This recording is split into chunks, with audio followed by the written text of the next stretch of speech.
स्वागत है हमारे चैनल जिंदगी एक जादू में। अगर वीडियो अच्छी लगे तो हमारे चैनल को सब्सक्राइब जरूर करें और बेल आइकन को जरूर दबाएं ताकि हमारा वीडियो आप तक जल्द से जल्द पहुंचे।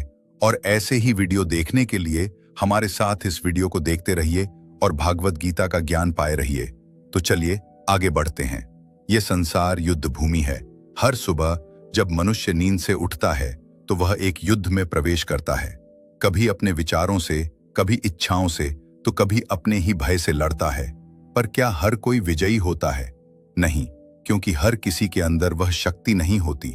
वह शक्ति जो अर्जुन को कुरुक्षेत्र में दी गई थी, वह शक्ति जो मनुष्य को अधर्म के विरुद्ध खड़ा करती है, वह शक्ति जो भीतर के अंधकार को प्रकाश में बदल देती है। शक्ति तलवार में नहीं, विचारों में होती है। शक्ति बाहुबल में नहीं, आत्मबल में होती है। शक्ति शोर में नहीं, मौन में होती है। और यही शक्ति भगवत गीता के हर श्लोक में छुपी है। जमार्तों में, इंसरी बोध के एसारमा पर, धूल से भरे कुरुक्षेत्र की उस भूमि पर दो सेनाएं आमने सामने थीं। धृतराष्ट्र के 100 पुत्रों की सेना एक ओर थी और दूसरी ओर पांडवों की सेना। इस बीच खड़ा था अर्जुन, गांडीवधारी महायोद्धा। पर आज वह थक गया था। अंदर से उसका शरीर बलशाली था, लेकिन मन कांप रहा था। और तब श्री कृष्ण ने उसे सिर्फ उपदेश नहीं दिया, उसे शक्ति दी। ऐसी शक्ति जो न तलवार से मिलती है, न शस्त्र से, बल्कि ज्ञान, विवेक और आत्मा की पहचान से मिलती है। कैमोसी, हे केशव, मेरे हाथ कांप रहे हैं, धनुष गिर रहा है, मैं अपने सगे संबंधियों को कैसे मारूं? यही क्षण है जब एक महान योद्धा टूटने को था। पर श्री कृष्ण ने जो कहा वह केवल अर्जुन के लिए नहीं था, वो हर मनुष्य के लिए था जो कभी न कभी अपने जीवन की कुरुक्षेत्र में खड़ा होता है। इंसरी बूथ को दूसरी, वह क्या है? क्या शक्ति शरीर में है तो फिर वृद्ध क्यों अशक्त हो जाते हैं? क्या शक्ति धन संपत्ति में है तो फिर धनवान क्यों भयभीत रहते हैं? क्या शक्ति सत्ता में है तो फिर राजा क्यों बेचैन रहते हैं? नहीं, शक्ति आत्मा में है। जिस दिन मनुष्य अपने आत्म स्वरूप को पहचान लेता है, उसी दिन से शक्ति उसके भीतर जाग उठती है। इंसरी भूत न जायते म्रियते वा कदाचिन नायम भूतवा भविता वा न भूया। अजो शत्रु कौन है? जो सामने खड़ा है या वो जो हमारे भीतर बैठा है? लोभ, मोह, क्रोध, ईर्ष्या, अहंकार। भगवत गीता कहती है, मनुष्य का सबसे बड़ा युद्ध मन और इंद्रियों के साथ है, और जो इन्हें जीत ले वही सच्चा शक्तिशाली बनता है।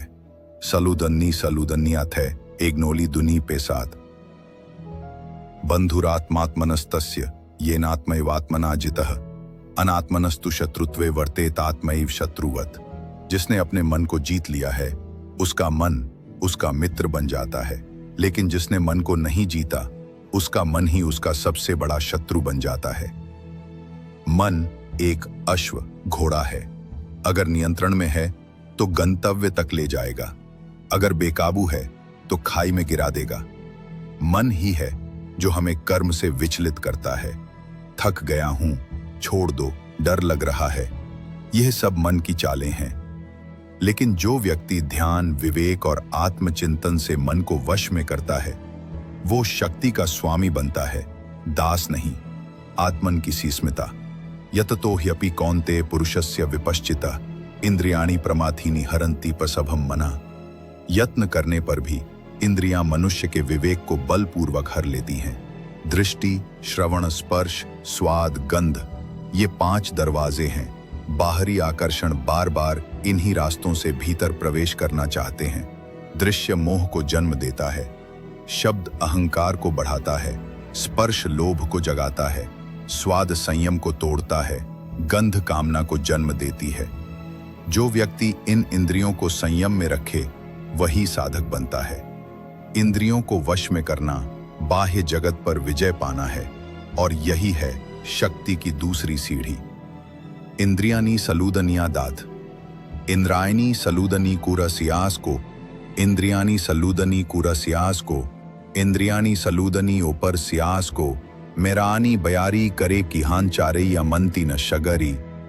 शक्ति का अर्थ केवल बाहरी शक्ति नहीं है, बल्कि स्वयं को नियंत्रित करने की क्षमता है।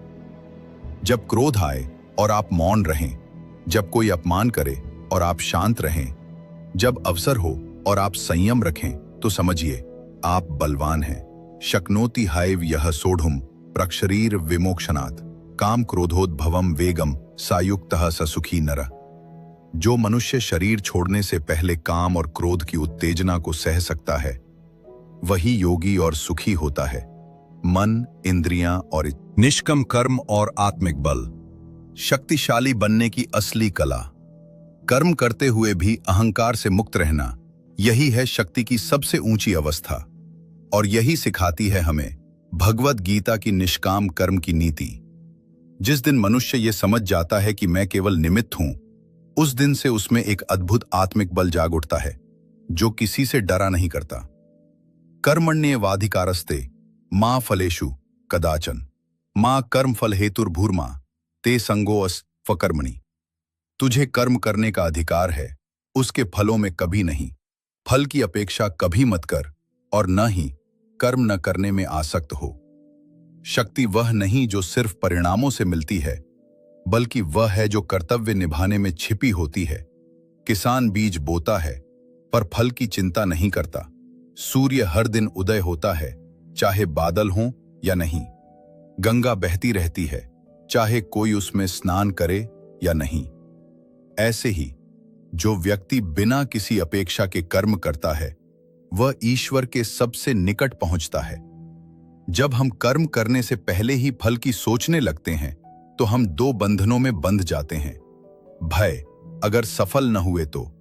लालच, अगर फल मिल गया तो और क्या मिलेगा। ये भय और लालच ही मनुष्य की आत्मिक शक्ति को नष्ट करते हैं।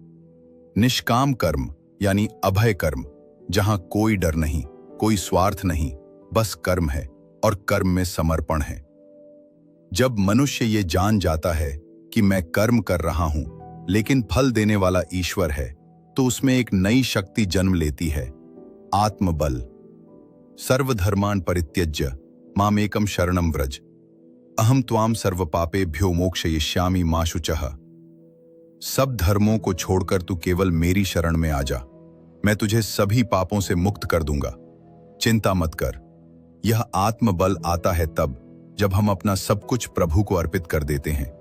जब हम अपनी मैं की भावना छोड़ देते हैं, तब एक निर्भीक, शांत और शक्तिशाली आत्मा जागती है।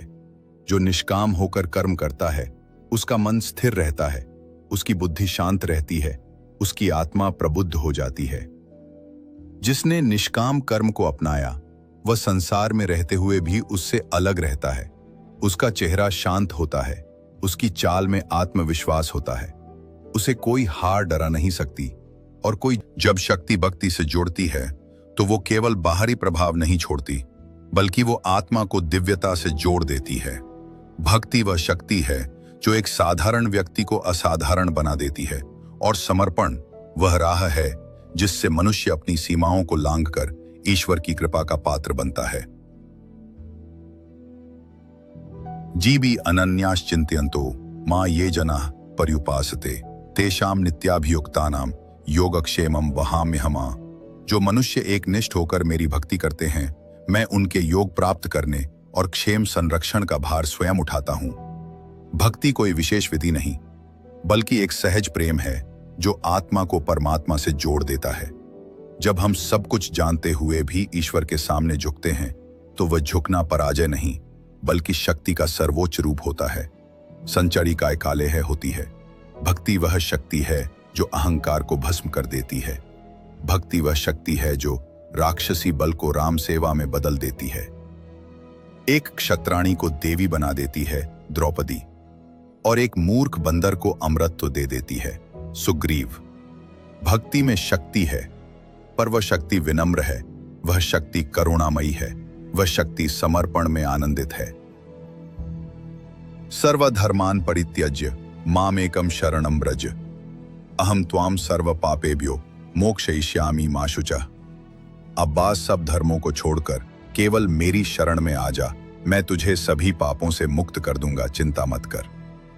समर्पण का अर्थ हार नहीं होता, समर्पण का अर्थ है अपने जीवन की बागडोर उस परम शक्ति को सौंप देना जो सब जानता है, सब करता है और सबका कल्याण चाहता है। जो समर्पण करता है वह अकेला नहीं होता, उसके साथ स्वयं ईश्वर खड़े होते हैं। कई बार संसार हमें कमजोर समझता है जब हम रोते हैं, जब हम प्रार्थना करते हैं, जब हम ईश्वर के आगे नतमस्तक हो जाते हैं। लेकिन वे नहीं जानते, ये नम्रता नहीं, ये शक्ति का उत्सव है। श्रद्धा वह शक्ति है जो पत्थर को भगवान बना देती है। विश्वास वह शक्ति है जो विपत्ति को वरदान में बदल देती है। ये तु धर्म्यामृतमिदं यथोक्तम पर्युपासते श्रद्धाना मत परमा भक्तास ते तीव में प्रियाः। जो श्रद्धा से इस अमृतमयी धर्म का पालन करते हैं वे मुझे अत्यंत प्रिय हैं। जब मन शक्ति केवल ज्ञान से नहीं आती, न ही केवल भक्ति से, वो जन्म लेती है तब जब मनुष्य दृढ़ संकल्प करता है और उसे तपस्या की अग्नि में तपाता है। संकल्प वह बीज है और तपस्या वह जल है जिससे आत्मबल का वटवृक्ष पनपता है।